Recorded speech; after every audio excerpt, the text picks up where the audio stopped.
Welcome, everyone, to the latest episode of the Tea with Steve podcast. I am very, very pleased to be here, and I'm super, super excited. I've just been having a natter with my guests behind the scenes, and what we've got for you today is literally purpose-led, is brand-led, and is two mates having a chat. And I'm very, very excited. I'm going to bring my good friend Dan on in a minute because he's just been sharing with me how he's been pivoting. I've got a few questions because I know he was in the process of writing a book. So I want to see if that's happened. So I'm just not going to waffle. I'm going to bring Dan straight on and you get to meet the man. I've got to just share with you, okay? You look at this profile picture. He's like the coolest looking man online. My friend Dan, how the devil are you? I'm great, thank you. That's quite an embarrassing intro. Thanks, mate. That's I'm watching there. I'm not being funny. The first time we met, I was like, okay, this guy's cool. And that picture with the glasses and everything, and it's been your profile picture since I've ever known you. Yeah, it's because I'm not going grey yet, so I'm able to continue using it. But you'll notice that the glasses get slightly larger every time you see me. that's it's like Samson's hair. That's where all the cool is. It's in the glasses. As soon as I take these off, I just become quite an ordinary person. So, my friend, for people who don't know you, can you just introduce yourself to everybody on TBSD? So, my name's Dan Moscrop. Very happy for anyone to link in with me, obviously. Cool. I've been running a branding agency for about 20 years now.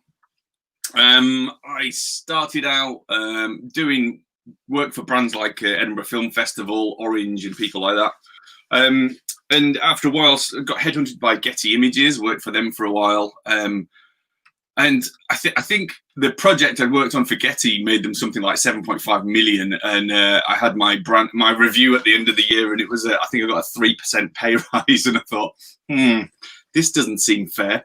So being a naive fool, I decided that at the bright old age of 29, I'd set myself a task of, I think I wanted to be a millionaire by the time I was 40, and I wanted to have a business by the time I was 30. So I was running out of time. I decided I was going to launch a business. So around about the time they were making redundancies at Getty anyway. So I was working with some amazing people, and I sort of said to everyone, look, guys, why don't we set up our own agency? And everyone was on board. They were like, what a great idea. This is fantastic. And then one by one, everyone started to get jobs, leaving me and one other guy. And we were like, well, might as well do it, eh? So we did. And we started the agency Them. And the idea of Them was going to be that it was about a collective of people. So the name Them actually came from Steve McManaman and I can't remember footballer. He said Jamie Carragher. No. Anyway, somebody he used to knock around with, and they'd both bought race horses, and they'd called one a horse, and they'd called the other one another horse. So when they were raced together, the poor commentator was going, and Red Ram is being overtaken by a horse, and another horse is coming around the outside. And I just thought at the time that it was the funniest thing I'd ever heard. So we decided to call ourselves Them. So it was designed by them. And it still annoys our clients to this day. You know, you're having meetings. Well, who's doing that? Are they going to do it? Is them doing it? Who's them? Is them? So it still sticks and it's work. But my website's them.co.uk. So I started the business, a little bit naive. You know, like everybody else, the reason you get into business is you're good at something or you think you're good at something. And then you've got all these other layers that start to come in and you're like, oh, I didn't know about tax and finance and what do I mean? I've got to market myself as well. And there's all these layers of stuff start to come on. I think the first year we probably made about 15 grand each, going down from a 40 odd grand wage, which seemed quite good at the time, 20 years ago.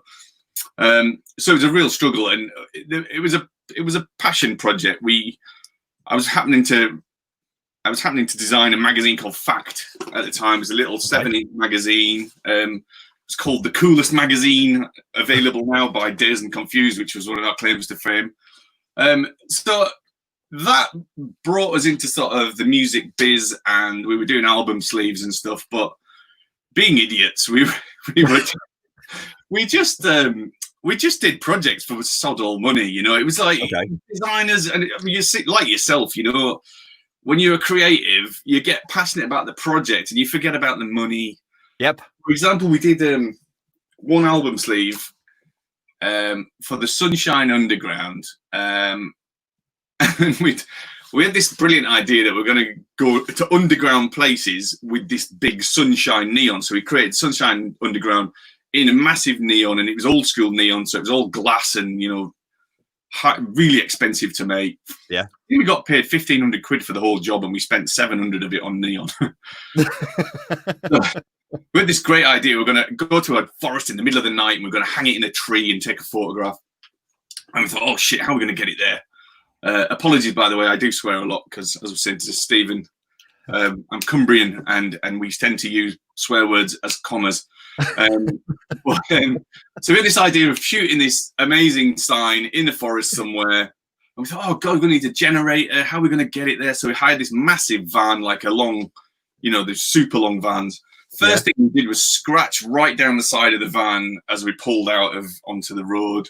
Brilliant. And that sort of dented right down the side. So that was 500 quid. So we spent £700 on a sign, rented a generator for 50 quid, and we'd scratched the side of the van for 500. So we got the sign up in a tree and then put the generator on. The photographer plugged in his laptop, and the neon sign just blew up, like literally exploded in the tree. I was like, oh my God, did you shoot that? And the photographer was like, what? So that was another 700 quid we needed to buy for another piece of neon. So that's how good a business person I was at the time. We did lots of cool stuff, but we weren't making any money. So during that time, we started getting bigger and bigger projects, and I started to get wise to things, and we started winning work off Jones Lang LaSalle, which was to brand shopping centres, and we sort of weirdly got tarred with this brush of the shopping centre guys. Right. And that was fairly decent money, but I hated it, you know. Okay. And you just sort of I got sucked into it though, because we started making money and we started being good at it. Yeah. And then we were getting recommendations, so we got sort of pulled into this trap of doing shopping centres, and it was like, you know, we ended up sort of fighting them off. Like, I don't want another shopping centre, please, God. But we were doing it all over the world. We're doing it in Venice, where first time I actually got to work with mafiosa, which was quite surreal. Basically, sorry, I can't just say that and not tell you about it, can I? No, you can't. It's like, what? So basically, I noticed that the vinyl that we put on the windows was really expensive, and the guys were really rude to me and a bit crap. And I kept saying, right, I want rid of these guys, and they basically said, oh, you can't get rid of these guys. I was like, oh, what do you mean? I said, well, he is the mayor's nephew. And I was like, I don't care who he is. They're doing a really crap job and they're charging us a fortune. It's like, no, you don't understand. This guy knows people. And that was as far as it went. But it was like, it's basically just told, you know, this guy's protected and you've got to work with him, whether or not. Just suck it up. Quite interesting. But yeah, it was all over the world, paid quite well, but it was a bit boring. And we ended up in this sort of pigeonhole. And then, so we were doing all that work. I started bringing in cooler and cooler clients, so doing a bit of art stuff here and there. But around about 2008, when the Lehman Brothers crash hit, this is when everything sort of changed for me. Yeah. I was going in, bearing in mind, we branded National Youth Orchestra and a few others. I was going into a sort of really simple, quite basic branding job. And we used to do these brands for about 30, 40 grand at the time, including a website and stuff. And I went in, and I'm a fairly good salesman, I like to think, and I used to these are our bread and butter. I could go into these meetings and just walk out with a check, pretty much. I was quite confident. Around about 2008, I went into one of these meetings. Yeah, and there was 5 people sat in there from Saatchi & Saatchi with the portfolios like that. I was like, oh God, what are you doing in my world? You know, I'm used to these guys going for £1 million projects, and all of a sudden they're hoovering up little jobs, and they won the project. And it was like, oh God, what do I do now? This isn't what I signed up for. Yeah. And my world's just suddenly changed. And I think this is a similar thing that's happening in lockdown now and then COVID, where I was at a point where I had to really reanalyze what the hell I did and why I was doing it, you know, like, what am I getting out of this? Gone through quite a few changes with the team. You know, I'd fallen out with a couple of partners by this time, and things weren't looking so rosy. So it was a bit hairy. And it took me a good year or so of thinking, like, really sort of analysing what we were good at and why we did what we did. And if you look at my website, them.co.uk, you can sort of see that we've moved and pivoted at that point into doing branding for interiors. And the reason we did that was I used to be a customer of Orange while I was working on their brand. And one of the things they asked me to do was redesign their call centers. So they had a real high turnover of staff. You know, I mean, they weren't the nicest place to work. I think it was like hand up for the toilet kind of job. Right. Okay. But the places were quite soulless. You know, you went in there and it was a bit like just banks and banks and banks of desks. So we were asked to work on making it look cool. Like, you know, could we bring the brand alive in the space? And we had loads of wacky ideas, like projecting rolling clouds on the ceiling and stuff. And I think they were going to spend about 70 or 80 grand on it. So we did this one call center, and it went down really well. Staff loved it. And then they said, "Oh, we've got another one. We just bought another unit, like, you know, when people used to just man desks and stuff. Yeah. Got another one, but we've only got 10 grand." And the budget just kept shrinking and shrinking. And we ended up painting a wall orange or something and saying hello on the reception, and that was about all we could afford to do. Right. But the outcome of this is, because me being me, I was always late paying my bill, and in those days you had to ring up and go, "Sorry, here's my bank card, blah blah blah." And I always knew which one of the two I'd rang straight away. Right. It was up in Newcastle, and if I rang the first one where they spent loads of money and invested in this space, they'd be like, "Hello mate, how you doing? Like, what's going on, Pat?" And then if you rang the other one, it was like, "Hello, I'm gonna kill myself now, thanks." And you could tell straight away, and I was really impressed at the difference we were sort of making just by doing the branding and I thought, oh, you know what, there may be something in this. And at the time, there was nobody else doing it. So in 2008, we pivoted massively into branding interior space, and there's obviously a lot of interesting stuff going on with workspaces now. Yeah. And I listened to a guy called Blair Enns, who's a really interesting guy, and he was always talking about the T-bar, where if you imagine that you and all your competitors are working along this line. So at the time, I was a graphic designer who did branding. Yep. You know, you've got all these other branding agencies fighting over the same thing. You've got to assume your competitors are competent, they're doing great work, you know. So we were literally going in and then hum and ha on your personality or how much you cost, and that was it. Now, Blair Enns talks about like this inverted line, and the further you can get down this line of specialism, the more you can charge and the more likely you are to win work. Okay. So we've really pushed that specialism. So we now go into places like Amazon, for Amazon in their workspace, Amazon, McKinsey, Sony Music, and we go and help them brand their environment. Yeah.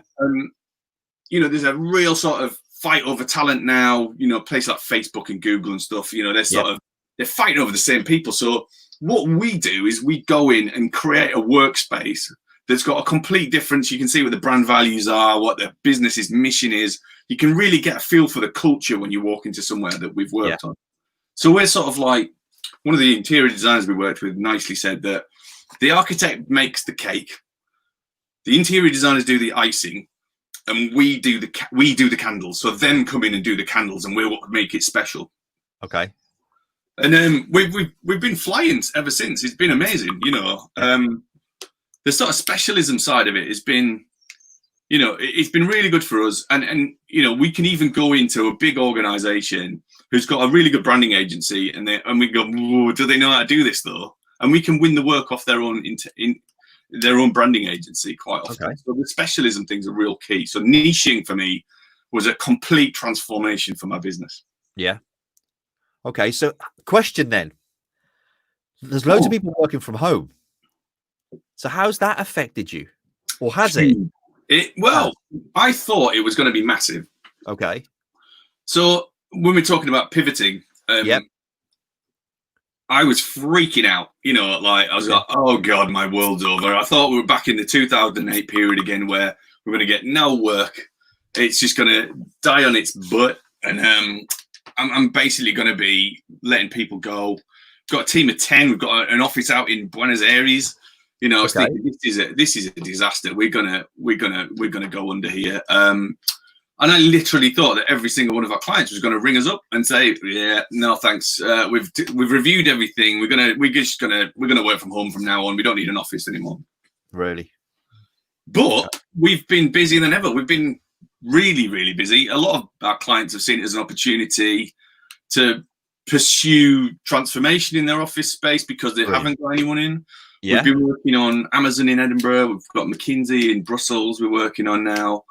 And again, it's been a real challenge to sort of manage these big projects long arm, but we managed. And, you know, starting the Buenos Aires office just before lockdown, actually, maybe 3 or 4 weeks before lockdown. Yeah.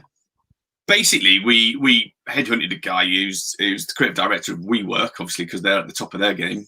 Not necessarily business-wise, but certainly at the top of the game design-wise. And he was going to move over to London with us, but his wife was pregnant. He had a baby, and he's like, my wife's never going to move. She just want to get moved away from the kids. So he decided to open the Buenos Aires office on the strength of his skill set. What? And everyone on the team were like, oh, this is never going to work. This is never going to work. And obviously 3 weeks later, everybody's communicating by Zoom. And this guy's an absolute expert at along our art direction from working with his team across the world. So we're now in a really strong position. And that's what, this is a bit of a side point, but one of the things one thing that really interested me about lockdown, I think Daniel Priestley talks about this as well, is I think it's going to really speed up globalization. For me, making that leap of opening a Buenos Aires office was like, it's a huge decision. You know, I was terrified. You know, what, it's going to be a massive outlay. What if it goes wrong? Whereas now I'm thinking, well, now I know I can make that work. It works really well, in fact. You know, the teams out there happen to cost quite a lot less than a London team. You know, so that's been a really strong string to our bow, and it's allowing us to do offer cheaper services on stuff. But also it's starting to make me think, well, you know, I really like Portugal. Why don't I open an office in Lisbon? And all I need is somebody in a WeWork to start up over there, you know? And now we're all used to communicating. And you know, Nacho, the guy over in, Nacho Varone, he's called, he's over in Buenos Aires. You know, he's been dealing with our Brussels clients. He's speaking to people up in Edinburgh and managing things. You know, he's talking about a massive project up there. And it's just opened the floodgates for me. I just thought, wow, this has really opened up the possibilities. Okay. So that's been really exciting. And excellent. The other thing I think on the globalization front I thought was quite interesting is, you know, you've got London offices. If everyone decides they want to work from home, what the financial director at some point is going to go, well, these guys are pretty expensive. Why don't we get a fully experienced, you know, somebody who's trained up and knows this stuff that's based in the Philippines or in India, or, you know, it can be a real skill share and you can get good value for money doing that. Yeah. So, yeah. So, I mean, we've weathered the storm. Really proud of my team. Not a single person furloughed. Which has been good. I'm not sure they're that pleased about that. 80% and going to dick around on the beach. But yeah, we've been working pretty hard. We've got lots of new projects coming in and stuff. So that's really surprised me. But onto Anne Brand. Yep, go on, because we're leading there nicely. Yeah, yeah. The thing was, during lockdown, I was thinking, oh God, if I don't pivot the business, I might not have a business here. Okay. So I had to do that full review thing again, you know, along with everyone else. I was drinking my own weight in wine and trying to homeschool kids, not necessarily doing both at the same time, I'd like to clarify. Maybe I wasn't. I had to really sort of sit and think, and I spent a few days sat in this little office here thinking, like, what do I miss now? So as great as the amazing massive projects are and the client base we've got is phenomenal, you know, it's pretty stressful. You know, you're managing sometimes £250,000 projects, and if they go wrong, it's on me and my team, you know, and I'll have to find that money to sort it out. But I mean, you know me quite well, Steve, and we've worked together. I'm your typical creative director. I'm the queen of distraction. You know what I mean? I will get myself involved in all sorts of things. So recognizing that and reading Rocket Fuel and Traction, I acknowledge that, you know what, I'm a bit of a danger to my own business, because if things start running, what's that? That's okay. I wasn't going to put it like that, but well, yeah, it's great being an entrepreneur and it's great being creative, but you can screw up your own business because I'm always looking for the new shiny things. I'm flying off like, oh, this is fun. This is fun.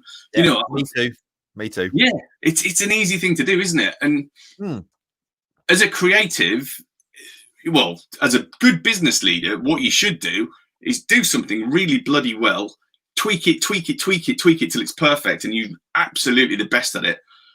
Now, the danger with me is I think, oh, offices, I'm doing offices really well. Let's do stadiums. And this is something I've done. Oh, I want to do sports stadiums now. And I'm wandering off, sort of talking to architects in sports stadiums. So recognizing this trait in myself and reading those books, I brought in a COO, Amy Mole, who I'd worked with before as a client, and knew that she wouldn't let me stray off too far. So what Amy's doing is making that product really solid. So the workspace stuff, she's cranking the gears, tweaking it all, and I've got an amazing team to deliver it all. Yeah.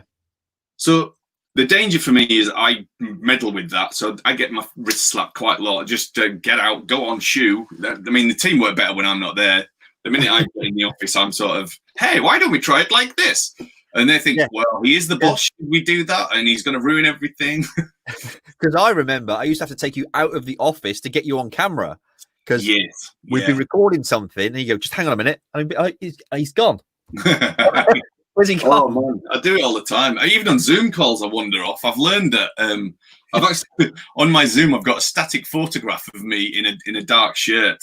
And I wear the same shirt for every Zoom call because I know it's static and go and get a cup of tea without anyone noticing. Especially if there's 30 plus people, it works a charm. Remembering to wear the right coloured shirt is the problem. Right. During lockdown, I thought, right, okay, things could go really messy here.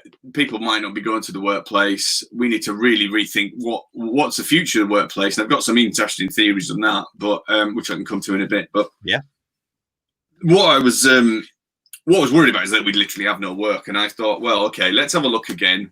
What do I love? And the really exciting part for me is, really getting into the nitty gritty of someone who's starting up a business. Yep. Using all the knowledge that I've developed and grown over time. We've done Dent together.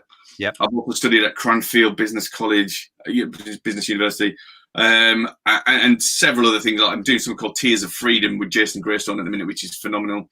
Yeah. I'm constantly developing myself. And I remember all the opportunities I might have missed, all of the things that I just didn't know what to do when I first started my business. I've done all the mistakes.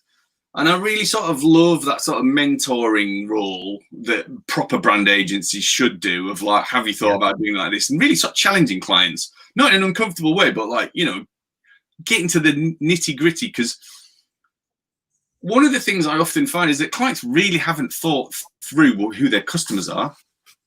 Yeah. And then they've forgotten what their purpose is. And they're sometimes falling a little bit out of love with their business. And they sometimes come and get a rebrand or get branded because they want it to look different, but they're not looking at the core of what the problem is within their business. And what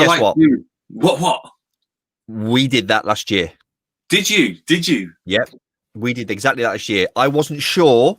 I know what I'm good at and I know what I wanted to do. There was a fear factor in doing it. And I thought, well, if we just look a bit, our logo and that's a bit outdated. The website is 5 years old, and when you look at it on a laptop, on a desktop, it looks pretty and bright. And we can kind of see what you do.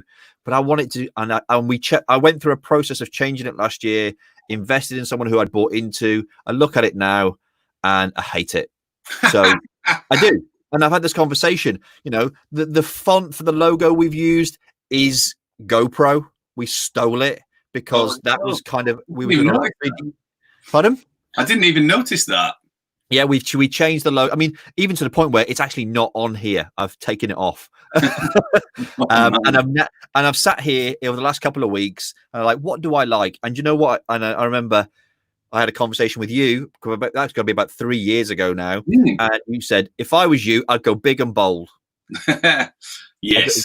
font big and bold, because obviously Big Daddy, and it just, even without overcomplicating it, it looks clean, it's nice. So literally I was in Canva, that's how skilled I am at doing graphic design, and I was playing around with stuff, and I went, that looks lush. So I'm going to take a screenshot later and ping it to you, because it looks far better than what. And it's funny because then literally I saw Anne Brand, Dan Moscrop. What the hell are you doing, man? And I was like, you do now? yeah, so straight across. And it's not, I'm no graphic designer. I've got an eye for what I do, but when it comes down to, because graphic design isn't just a logo and some fonts. There's so much more, and I get that, and I get what you do through working with you. And I'm looking at the new stuff. I'm thinking that was inspired by Dan Moscrop 3 years ago, and I just wasn't brave enough to do it. Funny. Well, so, this is exactly it. Nice lead in there, mate. Go on. So because of what I love doing, and that's the sort of really getting to the nitty gritty and the purpose of things, I started to think about, what about helping startups get off the ground? One of the things I noticed a lot, in both the Dent Facebook groups and TOF, Teaser Freedom Facebook groups, people will go and get a Fiverr or an Upwork logo done, and they go, vote on which logo you like, this one or this one. And I was like, oh, they're both bloody horrible. What have you done there? And I end up chipping in and going, well, try this, and sort of redesign their logo for them. Because for someone with my experience, it probably takes me about 5 minutes to do something decent, and workable. And that's not me bigging myself up. It's like, I've been doing it for years, and anyone at my level can just knock out a logo really well. It's like the old boiler salesman thing. Do you know the old boiler? The boiler, you got a broken boiler, and the guy comes in and he taps it on the side, and he goes, £300, please. He goes, £300? You just tapped it once. Yeah, but I've worked for 20 years to learn exactly where to hit it. Yep. And that's the same for what we do. But one of the things I noticed is, like, you seem to have this disparity. You've got Upwork at a few £100, yeah, and then you've got a branding agency for 15-20 grand you're sort of looking at. And I've always thought, well, that's a hell of a leap for a start. But what if in this world of online, I could help somebody do their brand effectively for free? So we've been putting together a program. You mentioned Canva, and Canva's a really good little tool. Yeah. Where if I could give you the industry secrets of where to find your fonts, how to work your colors out, where to get graphics, imagery for free, blah, blah, blah, blah, blah.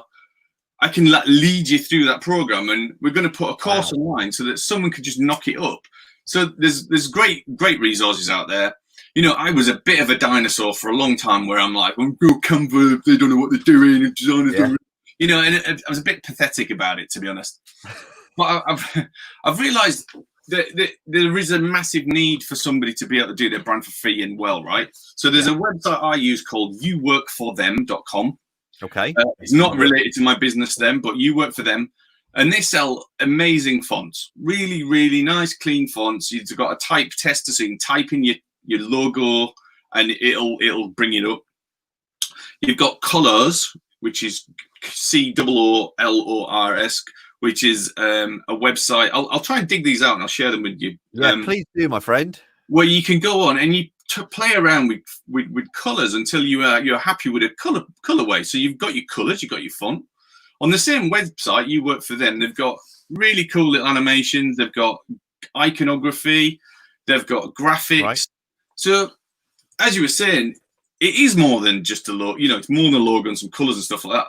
But realistically, if you want to get a personal brand done, or you want to get a brand done to sort of test it in the market, you could just, by being proficient enough and being consistent enough, there's no need for you to spend a lot of money. One of the things I get absolutely distraught about is hearing about people, I've heard stories, I won't name names, but in the Dent groups, you'll hear them come back and say, oh, I've had my book designed and my logo and things, blah, blah, blah, blah, and it cost me 20 grand. And you're like, oh, okay, what's your following like? Well, I haven't got one yet, but I'm gonna get one with this branding. Yeah. Whereas I think it's the wrong way around. I think you should do your branding for as little as possible. Just do it as competently and nicely. Just be consistent. You've got things like Squarespace, which is Yeah. Like an okay sort of website that looks quite nice and sort of quite trendy on the design side. You've got Pexels, you've got Unsplash that both do really good professionally shot images for free. Yeah. And then you've got things like Noun Project where you can download icons and stuff like that. So there's a massive array of stuff out there. And there's quite a few sort of AI-led logo design things. If you search them, I can't remember names off the top of my head, but you just type in what your business is about. And sometimes it pops out with an okay looking logo. I'm not saying you have to use it. You could go and remash that together yourself. So I thought that let's get people educated and give them the tools that they need. If they wanted to do it for free, you're starting something out as a new concept, you can do it. The next layer up would be we do a service where it's partially online, where we help you work through your purpose and get your brand your brand mission and everything together. So we used to do something called the Them 10, you probably remember. Yeah, remember the Them 10. Did a lot of videos. But it's just 10 questions to really make you think and frame everything within your business. And make sure that you're doing it for the right reasons and look at your competitors, things like that. So we take you through a 10 steps session, and then you've got a briefing form and stuff like that. And then we do a brand for $3,500. So that's pretty competitive. And we were able to do that because we've got an amazing team of people in the office. But also with our Argentina team growing, we can spend more time. We've got people on our books that did the branding for MTV. Like there's amazing people out there that were able to get access. So my little black book has been growing rapidly over the years. Yeah. But we've now got access to that. And the idea of brand. Brand stands for business, which is sort of looking at the purpose behind your business. So making sure you're going into it for the right reasons. You've got reach. So R is for reach, which is about looking at your marketing. Are you getting a good enough spread? The A stands for audience, and that's looking at your customer base. N is for name. Have you got a good reputation, and how do you build that out? And then finally, D is for design. And we believe that each of those things are as important as the other. So when we talk about branding, it's not just about how it looks and feels. It's like, are you really getting your message out there? Is it going to stick? Is it going to resonate with people? So we've had quite a lot of interest in it, and it's really exciting to get it moving. I've actually got a little scorecard. I could probably post it in the chat, actually. Yeah, go for it. Yeah, we've made a scorecard with Score App, and that allows people to sort of go in and just go through a list of, I think it's 40 questions in total, just to identify where their strengths and weaknesses are with their brand. Yeah. Because the design is just a tiny piece of it. It's just such a small amount. I'm just putting that in the comments, so it's gone out. I'll put it in the private chat. Sorry, yeah. No, it's fine. Yeah, and and it's allowing me to get back into the stuff I love again. Like the big projects, the office stuff we do.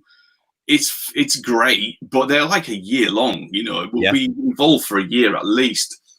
And what these little branding projects are allowing us to do is work with like quite creative people, have a bit of fun, creating so we do 3 routes, present it back to the client, and it's like a quick hit, almost like a design sprint that we do. And it's allowing the team to have a little bit of a break from these big, long, stressful projects and do some fun and really get their heads around new businesses. And it's sort of just given us a bit more oomph and light.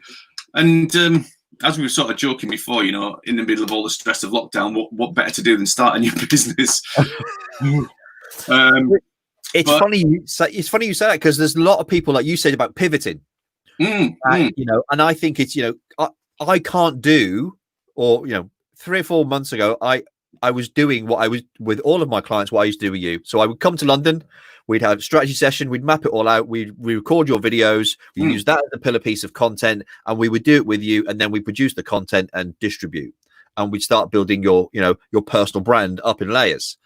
But actually, since lockdown, we can't come to you and do that video in that way. So we've been teaching people online how to do self-shot video. I mentioned Lindsay before, and she's, as soon as lockdown happened, she said to me, Stephen, I want to vlog. I'm like, I've been trying to get you to vlog for the last 6 months. Let's do this. And then I said, so we'll do this. She goes, no, I want to vlog every day. And I'm like, And she is very much like you and me, typical creative, you know. And I'm like, okay, let's just do this. Let's see this happen. So I'm coaching her via Zoom and then via WhatsApp, and she'll send me something. And the next thing you know, it's just there, tripod gone. And then we're making, and it's so fast paced. I'm like, we can turn out a lot of content for this. We don't need to make sure the quality's up to this, that, and the other. Yeah. And now we've pivoted Big Daddy from being a we'll come and shoot your video to actually we'll work with you, shoot your video, we'll be your film director, if you like. You know, we've done a lot of invested in us in the last few years. And very much like you know, we have people that we work with across the entire world. And it's interesting since lockdown that instead of us being a predominantly UK business, we've got now clients in Australia, clients in India. You know, we're working with people in America, and we're like, how did this happen? And people say to me, so how's lockdown? I bloody keep up. You know, I'm going grayer. I'm growing my hair and my beard because I can't get out the door to get to a barber's now. It's open once. So yeah, I completely get the pivot. So what was? I really want to dive a bit more into your purpose, because I know it's helping startup. It's doing what you're, you know, the creative process. You've got 20 years of experience into this, but really, what is it? What you woke up in the morning during lockdown and went, I need to do this. What was it? So, I mean, graphic designers are very much like, Mum, do you like my drawing? We're that simple. You know, we're simple creatures. It's literally, will I get this on the fridge? And I wasn't doing much of that. You know, we're doing like these huge, complex, big beasts, and really cool art installations and stuff like that. So really experiential stuff with them. This for me it's a little bit of a middle ground. So I was trying out a bit of mentoring, which has been interesting, but I think it's that middle ground I wanted to get, where I feel like I'm helping somebody. You know, there's not really a lot I can do to help Amazon. You know, I'm not going to go into them and say, hey, have you tried this in your business? And be taken very seriously. So I feel like there's a lot of knowledge going to waste. And I really want to sort of share that and start to distribute it, even if it helps one person with their business. And it's that, you know, one of the biggest missions I've got now. So we're going to get brand launch. The next phase, which we were looking at doing before lockdown, is again helping people, but it's for students. I'm absolutely appalled. I mean, you've got a young daughter. I'm sure she's about to go to uni. I'm absolutely appalled. I've got people coming to me for interviews who've got 50 grand's worth of debt. Yeah, and that's not okay. You know, we've got the newspaper saying, "Oh bloody hell, these millennials buying all the avocados. No wonder they can't afford a house." The reason they can't afford a house is because they've landed with shit tons of debt from university. And so we're starting up an apprenticeship scheme for creatives. So we want to get people to a university standard, but not have to spend any money. So I think you can get a 9 grand grant or something for it. You know, but everybody, myself included, and probably your grades are going to go crap, but generally it's a bit of a jolly. And then you go out into the big wide world, start working, you're like, oh my God, I've learned so much in 2 weeks that I just hadn't even picked up at uni. And I think in the same principles, if we can get people into studios, working with teams, you know, that professional experience from the outset, I reckon I could get them to a standard better than anyone leaving university. Not anyone leaving, but most people leaving university and not having the debt. So that's one thing I've been working on. In a similar way, we need to have a conversation about that, a real deep and meaningful, serious one. Love to, mate. Love to. Because we run a program called Big Ed, and we teach students how to build a personal brand. So and we put it as their perspective with regards to it's your online CV, okay? And so it's building that personal brand, and we're building people. We're bringing creatives. So the conversations that we've had with Lindsay is she has her program. She has the business brand and the Bob program, and we're looking at how we can bring these creatives. So, i.e., your graphic designer, my social person, someone over here, and then put them actually as a person in a business. Right. Yeah. Interesting. So if you want to have that conversation, let's have that away from here. And Would love to, yeah. Because we teach this in colleges and universities and schools. So we have a program in that we run in high schools. We've just been signed up for our second year at West Suffolk College and Suffolk University. And so, yeah, it's moving in that direction. And I completely get it. You know, I never went to university, and I'm full of dread. Summer says she wants to go to university. I said, but for what? And I know what she wants to do, but she's decided to stay back a year and try and test something that she's interested in, see if she can get, if that fits for her. But with, and we'll see how it goes. But, you know, I overlaid my blueprint on her, of me, how I built my personal brand to see if it would work for her. She got her college place off the back of it. Amazing.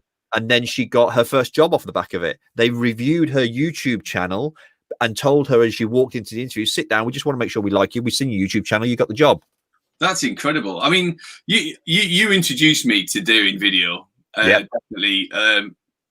Again, 3 years ago, wasn't it? And for me, I felt a bit sick every time we did it. You know, it was a bit like, oh God, this is horrible. And then I'd see somebody I respected go, seeing your video, and it was like, oh, this is so embarrassing. And it really took me a long time. I've only just started doing it properly now, and it's all, everything you taught me.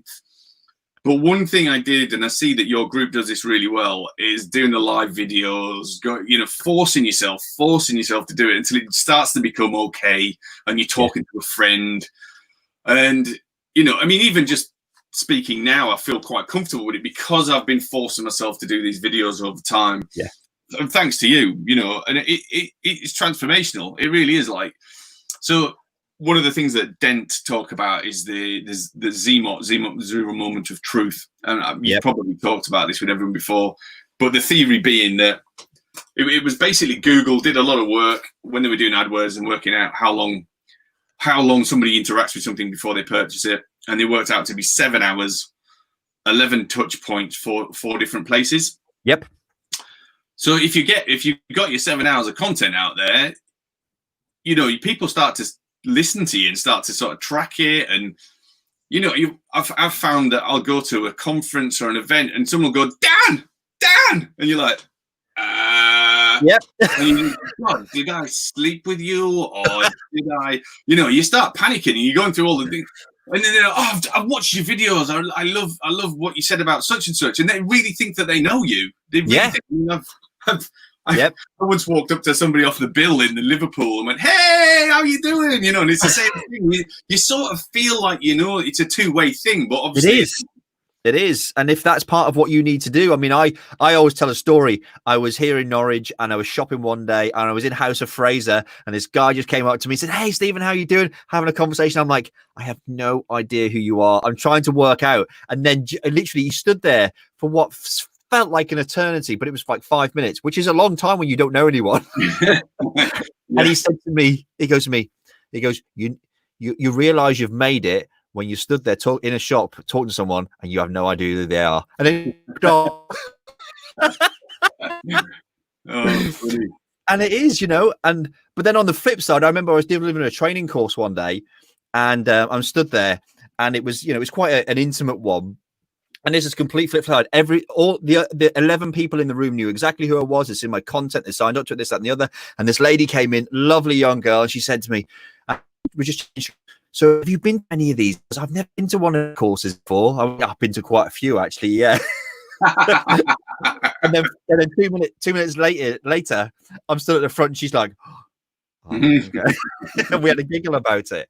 But for me, yeah, you know, that's why I'm doing more of this. That's why I'm doing more of the live, because I much prefer live video than pre-recorded.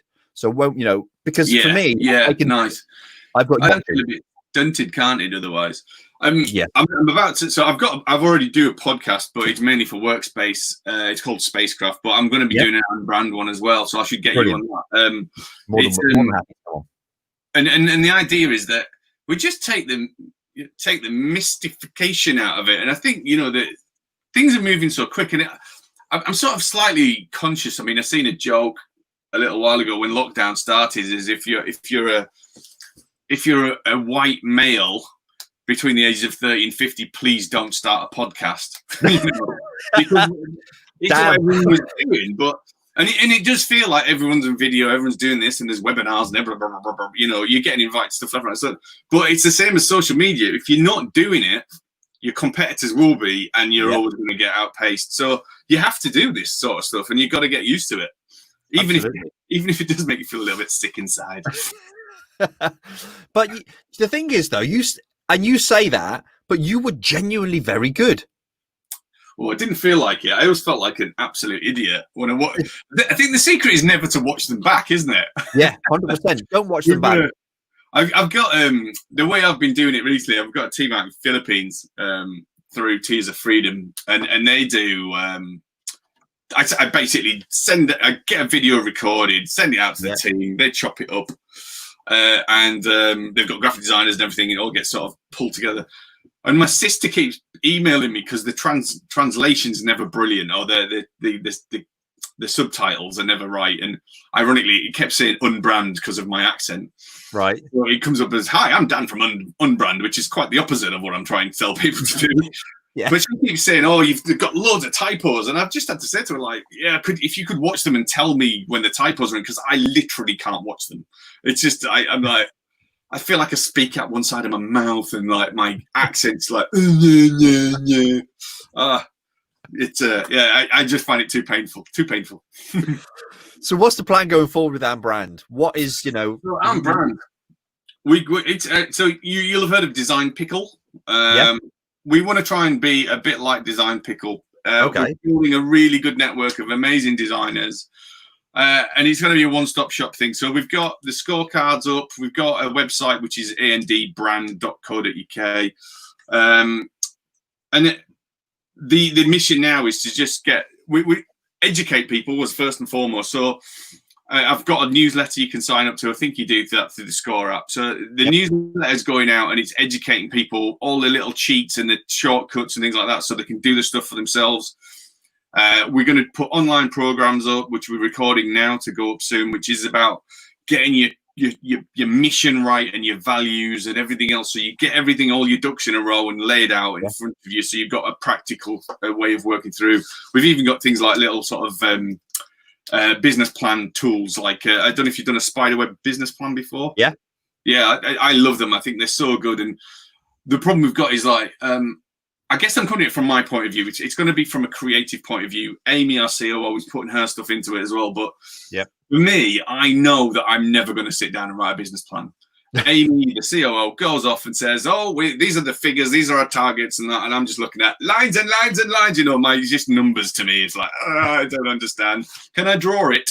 So I've done things that I know that appeal to me as an entrepreneur. Yeah. I will sit down and do, and it's quick and easy to do and smash out, and it's useful. So I'm trying to get all those tools online. If you wanted to get assistance, we can do, you pay the $3,500, and that takes you through that whole program with a bit of hand holding, and then we'd actually design it for you and get it all sorted and launched. We've got bigger tiers as well for bigger businesses, which is like a 15 and a 50 grand, you know, for much bigger projects. So that's the mission at the minute. At the minute, I'm just trying to grow a sort of passionate group of people. We'll be starting off a Facebook group, and you know, me and you both know the sort of value of having accountability groups and things like that. So using very much a Tears of Freedom model, but try to get some really cool creative people and new businesses and startups in a collective to sort of start helping each other.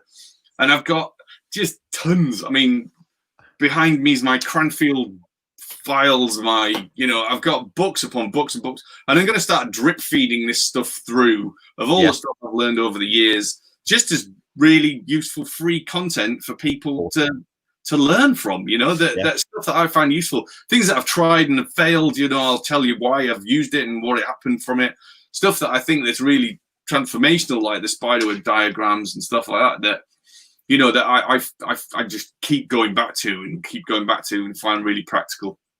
That's the plan. So and then I'll be launching the podcast shortly. The newsletter did start, and I paused it for a bit because lockdown started to happen, and I was thinking, what the hell's going on? But I'm going to be starting to ramp that back up again. So that's just going to be useful stuff that you can apply to your business straight off. as free information. And then we've got all this bloody workspace stuff to redo as well. So I'm going to be quite a busy boy. Awesome. Interesting times ahead, I think. Oh, mate, I'm looking forward to hearing about it. I'm looking forward to following the journey as well. I've got one question to ask you specifically before I leave, though.